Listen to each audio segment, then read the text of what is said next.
فوتبال تاجیک طی سالهای اخیر با تکمیل انفراستراکچور ساحه و توجه دائمی راهبریت عالی حکومت مملکت به این نوع ورزش بیش از پیش رشد میکند و فوتبالبازان وطنی با هنر و مهارت والای خویش کشور ما را در سبقت‌های گوناگون معرفی میکنند. غلبه دسته منتخب تاجیکستان بر تیم منتخب لبنان 2-1 یکی از رویدادهای مهم این هفته بود که در سرخط رسانه‌های خبری جهان قرار گرفت. ملی پوشان ما با اولین اشتراک خویش در جام آسیا راحت مرحله 8-1 نهایی را به دست آوردند و همزمان دقت کارشناسان و کلوب‌های ورزشی را به فوتبال میهن جلب ساختند. شارح ورزشی برنامه شهاب‌الدین اسلامدین از اشتراک دسته منتخب تاجیکستان عاید به فوتبال در جام آسیا 2023 چی تأثیرات دارد و چی را برای ما میگوید با هم میبینیم. پس از یک سال چمپیونات جهان جام آسیا گذرانیده می شود. اگر به صحیفه تاریخ فوتبال نظر افکنیم، آغاز چمپیونات آسیا از سال 1956 به میان آمده است. گانکونگ اولین شده این مسابقه را در خود استقبال گرفت. کره آن سال جام مذکور را بالای سر برداشت. دسته منتخب ژاپن فاوریت جام آسیا به حساب می رود. آنها 4 مرتبه جام مسابقه را ثبت نام کردند. عربستان سعودی و ایران با 3 غالبیت در زینه دوم می ایستند.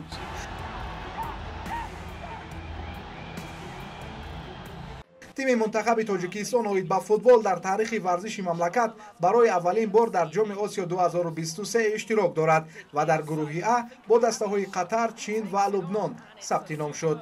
نخستین دیدارشان با دسته چین به میان آمد که با نتیجه مساوی 0-0 پایان یافت. دسته منتخب چین تا این مدت مراتبه 13 است که در این مسابقه برآمد میکند. تا این مدام آنها 2 مرتبه به فینال، 2 مرتبه مقام سوم و 4م را کسب کردند. دسته منتخب ما با این رقیب پرتجربه مرتبه 5 می شود که به میدان می آید. در بیشتر رقابت ها چین از ما امتیاز گرفته است، ولی این دفعه ما آن را برابر تقسیم کردیم. افسوس که روز بازی ما میتونیم امتیاز گیریم. моментҳои бисёрро назадем, в том числе ман назадам бисёр моментҳоро. Ман метавонистам 3 та задан гол имрӯз. Нашуд дарвозабон хеле хуб бозӣ кард. تا دیداری نوبتی دسته منتخب تاجیکستان با رقیب خویش 2 مرتبه به هم آمده است.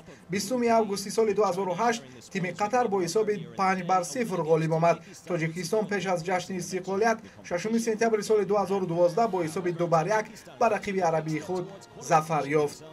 دیدار نوبتی دسته ها بر روز 17 ژانویه سال 2024 در میدان البیت دوحه راست آمد.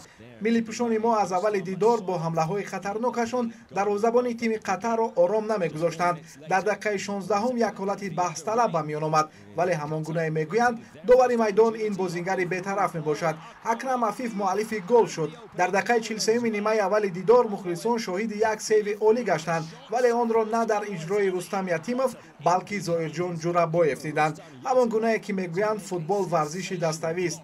در اولهای پیت دوم دیدار علیشیر جلیلوف حالت زیبایی را به میان آورد، ولی به نتیجه هر ضربه علیشیر جلیلوف با سیف انجام یافت. دقیقه 76 پس سر میشد داور 41 ساله ژاپنی هیرویوکی کیمورا به همدان کمالوف برگه سرخ را روا دید. قطر با کسب 3 امتیاز نوبتی اولین شده به دور پلی آف راه یافت. خیلی وزبین گذشت ما کمتر داشتیم، момент‌های نقض داشتیم استفاده نبردیم. بازی لیوان قطعی حرکت میکنیم که 3 امتیاز رو گیریم و گروه برایم.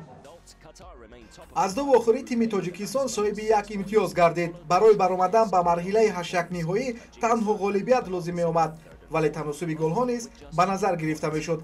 حریف نوبتی تیم لبنان که تا این مدت بار هم با یکدیگر برآمد نکرده بودند، سنه 22 ژانویه سال 2024 در تاریخ فوتبال تاجیک با حرفهای زرین ثبت خواهد شد، زیرا از صبح تا شام تاریخی بود. اینجا سخنان سرور دولت محترم امامعلی رحمان عین مدعا است. وقتی بازیده در آمدید فکری تنها میدانه فکری که 10 میلیون زیاد ما 60 میلیون زیاد تاجیکان دنیا است. هدف داریم، مقصد داریم، با پیش فقط با پیش. لیکن همین را حس کنین که من کجایی که نباشم من با شما هستم، من شما را تماشا میکنم. سخنهای تأثیر بخش و روح بلند کننده سرور دولت پیشوای ملت محترم امامعلی رحمان نه تنها هیئت دسته تیم منتخب بلکه تمام جهانیان را به وجه آورد. پس از صدا دادن سرود ملی هر دو جانب با هشتک داور عراقی محمد سرای دیدار دسته ها آغاز گردید. از اولی و آخری حمله های خطرناک دسته منتخب لبنان به نظر می رسید، ولی رستم یتیموف در جای خود بود. در دقیقه 32 شروان مامباچوف مؤلف گل زیبا و تاریخی میشد، اما در تابلو حساب تغییر نگردید. بعدا او توانست با یک کامبیناسیون زیبا در دقیقه ایلوگی نیمه اولی دیدار مؤلف گل شود. اما گروه داوران با تجهیزات زمانویشان یعنی ور 0.90 میلیمتر پای بازیگر ما را در حالت نابازی دیدند و آن گل بیکار کرده شد که این قرار برآورده داوران در تاریخ فعالیت فوتبال باری نخست بود و تاریخ گشت برای سالهای آینده. قسم اول دیدار بدون گل انجام یافت. پس از ضربه نشانرس بازیگر لبنانی باسل ژرادی در دقیقه 47 نیمه دوم دیدار ملی‌پوشان ما بازی را از مرکز میدان آغاز کردند. کاسیم الزین با این عمل ناجایش در فعالیت ورزشی خویش کارت سرخ را نوشته کرد. اسم علیشیر جلیلوف نیز در روی خط نشانزنها نوشته میشد، ولی آن شام ور تمام گل‌های زده تیم منتخب ما را بیکار میکرد. پتر سگرت همه چیز را نظارت میکرد و مقابل تجهیزات‌های ژاپنی یعنی ور فکر نمود. در دقیقه 72 دیدار یک باره سه بازیگر نو را به میدان آورد و این کار به او ثمر آورد. گویا بازیگران به میدان بدون چی برآمده باشند که دیگر ور ژاپنی آنها را در حالت نوبازی یعنی آفساید قرار نداد. ولی اینجا یک مهمیت دیگر هم است. صحبت با پیشوای ملت. پرویز جان عمربایف از ضربه جریمه‌ای توپ را راست و به خطا وارد دروازه لبنان کرد که نه به هر یک کس میسر میگردد از این فاصله مؤلف گل شود. نورالدین همراخلوف که به جای شروان مامباچوف به میدان آمد مؤلف گل زیبا و تاریخی گردید، ولی این انجام کاری تاریخی نبود. اینجا سخن درباره 16 دقیقه اضافه شده می رود. حساب بازی با نتیجه 2-1 به فایده دسته ما انجام یافت.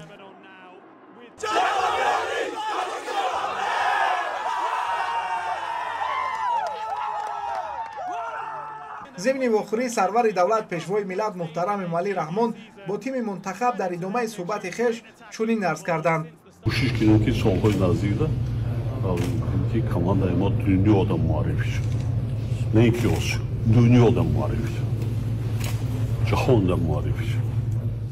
و همین گونه هم شد. پس از بازی تمام رسانه‌های خبری جهانی، بازیگران موفق عالم، همچنین کارشناسان ساحه و مخلصان بیشمار عالم ورزش اطراف فوتبال تاجیک حرف زدند. Сборная Таджикистана вышла в плей-офф на Кубке Азии по футболу в Катаре. سلام به برادرای تاجیکستان، خیلی تبریک میگم بهتون.